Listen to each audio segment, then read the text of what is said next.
Next अपने बात करें बेटा अब, तो अमीबा के अंदर जो रिप्रोडक्शन होगा, जो इसमें प्रजनन होगा, वो कैसे होगा। तो और देखिए, इसमें अगर प्रजनन की बात करें तो ये अलैंगिक प्रकार का करता है, यानी कि अमीबा किस प्रकार का जीव है प्रजनन के आधार पर, तो अलैंगिक प्रकार का, यानी कि अलैंगिक यहाँ पे जनन इसमें पाया जाता है।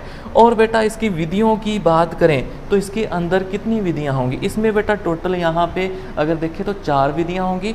नंबर फर्स्ट विधि देखें तो इसमें है बाइनरी फिजन, द्विविभाजन, और नंबर सेकंड देखें तो बेटा है मल्टीपल फिजन, यानी कि बहुविखंडन विधि। नंबर 3 की बात करें तो वो है स्पोरुलेशन, बीजाणु जनन बेटा। और नंबर 4 की बात करें तो वो है बेटा यहाँ पर रीजनरेशन, यानी पुनरुद्भवन। तो 4 टोटल यहाँ पे बेटा इसकी मेथड्स हैं, जिनके नाम है binary fission, multiple fission, sporulation and regeneration, जिनको हिंदी में क्या बोलते हैं, द्विविभाजन, बहुविखंडन, बीजाणु जनन और पुनरुद्भवन। अब इन सभी मेथड्स का 1 बाय 1 अपने डिस्क्रिप्शन देते हैं अपने को। तो देखिए डिस्क्राइब करें सबसे पहले अपने यहाँ पर जो बाइनरी फिजन है, द्विविभाजन उसे। तो देखिए बाइनरी फिजन यानी 2 भाग होना, तो यानी कि जैसे अगर बात की जाए अपने प्रोटोजोन्स की यहाँ पर, तो अमीबा जो एक प्रोटोजोआ जीव है, तो इसमें यहाँ पर क्या होगा, इसका जो शरीर होगा बेटा वो एक समान 2 भागों में डिवाइड हो जाएगा। तो इसी कारण हम इसको क्या कहेंगे, द्विविभाजन बोलेंगे, बाइनरी फिजन बोलेंगे। इसके अंदर आप देख सकते हो यहाँ पे बेटा कि एक अमीबा है और उसमें ये न्यूक्लियस का डिवीज़न हो रहा है बेटा। न्यूक्लियस का डिवीज़न होने के बाद यहाँ जो इसका साइटोप्लाज्म है वो भी डिवाइड हो गया, और 2 यहाँ पर नए डॉटर अमीबा बन चुके हैं, यानी पुत्री अमीबा का निर्माण हो चुका है 2 का, यानी एक अमीबा से यहाँ पर 2 अमीबा का निर्माण हो चुका है। तो देखिए अलैंगिक जनन की अगर बात करें ना, तो उसकी जो मेन मेथड है, प्रमुख विधि, वो कौन सी होती है, तो वो होती है जी बाइनरी फिजन, द्विविभाजन। तो मुख्य विधि है जी अलैंगिक जनन की।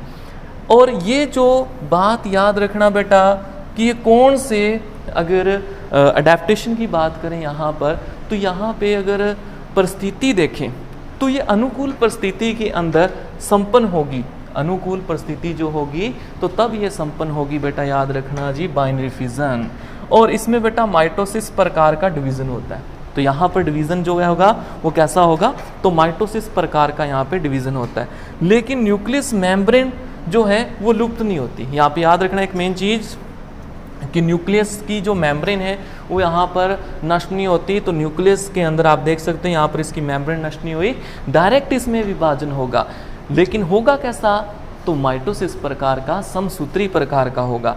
और अगर इसमें न्यूक्लियस के अंदर बेटा जो उसकी मेम्ब्रेन है वो डिस्ट्रॉय नहीं होती, तो इस प्रकार का जो विभाजन है उसे हम प्रोमाइटोसिस या फिर क्रिप्टोमाइटोसिस भी बोलते हैं। तो याद रखना प्रोमाइटोसिस एंड क्रिप्टोमाइटोसिस क्यों बोलते हैं, क्योंकि इस प्रकार के जो माइटोसिस के अंदर जो न्यूक्लियस की मेम्ब्रेन है वो भ्रष्ट नहीं होती, और बिना भ्रष्ट हुए यहाँ पर माइटोसिस प्रकार का डिवीज़न होता है। और ये जो प्रोसेस है बेटा, वो प्रोसेस कितने टाइम में पूरी होती है, ये जो डिवीज़न है वो लगभग आधे घंटे के अंदर कंप्लीट होता है, ठीक है, यानी कि विद इन हाफ आवर्स के अंदर ये जो बाइनरी फिजन का प्रोसेस है वो पूरा हो जाता है, कंप्लीट हो जाता है। और नेक्स्ट जो डिवीज़न होगा इसके बाद, यानी जो इसमें डॉटर अमीबा बन चुके हैं, इनके अंदर जो डिवीज़न होगा वो कितने टाइम के बाद होगा, तो आफ्टर 48 आवर्स, यानी कि 48 घंटों के बाद बेटा आप ये को यहाँ पे डॉटर अमीबा के अंदर फिर से क्या देखने को मिलेगा, बाइनरी फिजन देखने को मिलेगा। तो देखिए याद रखना यहाँ पर जो बाइनरी फिजन है वो एसेक्सुअल रिप्रोडक्शन का एक मेन मेथड है, और एसेक्सुअल जो रिप्रोडक्शन का ये जो बाइनरी फिजन है मेन मेथड, उसको कंप्लीट होने में कितना टाइम लगता है, तो ये कंप्लीट होता है विद इन 30 मिनट्स के अंदर। और नेक्स्ट जो डॉटर अमीबा इसमें फॉर्म हो चुके हैं, उन डॉटर अमीबा के अंदर नेक्स्ट फिर से बाइनरी फिजन कब होगा, तो 48 आवर्स के अंदर होगा। तो देखें इसमें एक मेन चीज़ ये वाला टॉपिक याद रखना कि माइटोसिस प्रकार का है, बट इसमें जो न्यूक्लियस मेम्ब्रेन है वो डिस्ट्रॉय नहीं होती। सो इसे क्या बोलेंगे, क्रिप्टोमाइटोसिस एंड प्रोमाइटोसिस। तो देखिए बेटा, अगर आगे नेक्स्ट अपने बात की जाए तो आप यहाँ पे देख सकते हो ये जो डिवीज़न है बाइनरी फ्यूजन का किस तरीके से हो पा रहा है। तो देखिए बहुत सारे अमीबा हैं आप देख रहे हो, और उस अमीबा में कैसे बाइनरी फ्यूजन हो रहा है, किस तरीके से वो अमीबा बेटा देखो एक अमीबा कैसे टूट के दो अमीबा डॉटर अमीबा का फॉर्मेशन कर रहा है। तो देखो आप इसके अंदर डिजिटल फॉर्म के अंदर तो आप देख सकते हो ये अमीबा जो है वो अमीबा बीच में से देखो इस तरीके से कंस्ट्रिक्ट होके और दो डॉटर अमीबा का फॉर्मेशन कर रहा है। इसी को थोड़ा सा अगर हम और देखें यहाँ पर एक्सप्लेन करें कि ये तो आपने देख लिया कि काफ़ी सारे अमीबा किस तरीके से कंस्ट्रिक्ट हो रहे हैं ऊपर से। अब इनके थोड़ा अंदर की बात चलते हैं, थोड़ा सा इनके अंदर चलते हैं। तो देखिए बेटा, यहाँ पे आप एक अमीबा देख रहे हो, इस अमीबा के अंदर आप सारी स्ट्रक्चर्स देख रहे हो बेटा। इसमें न्यूक्लियस है इसका, ठीक है, बाकी सारे सेल ऑर्गेनेल्स हैं। अब इसमें किस तरीके से सबसे पहले इसमें न्यूक्लियस का डिवीज़न होगा।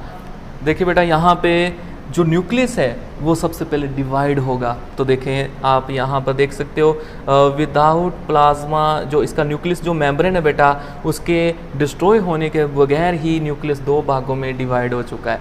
और ये देखो इस तरीके से धीरे धीरे इसका साइटोप्लाज्म भी अब बेटा दो भागों में डिवाइड होता जा रहा है। और साइटोप्लाज्म जब दो भागों में डिवाइड हो चुका है तो देखिए इस तरीके से आपको दो नए डॉटर अमीबा देखने को मिल रहे हैं और इनके अंदर वही सेम टू सेम स्ट्रक्चर्स आप दोनों के अंदर देखने को लगे।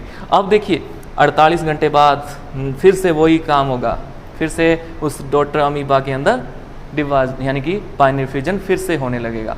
तो देखिए बेटा, इसके बाद अगर नेक्स्ट अपने बात करें 2 नंबर की तो वो है जी मल्टीपल फ्यूजन यानी कि बहुविखंडन।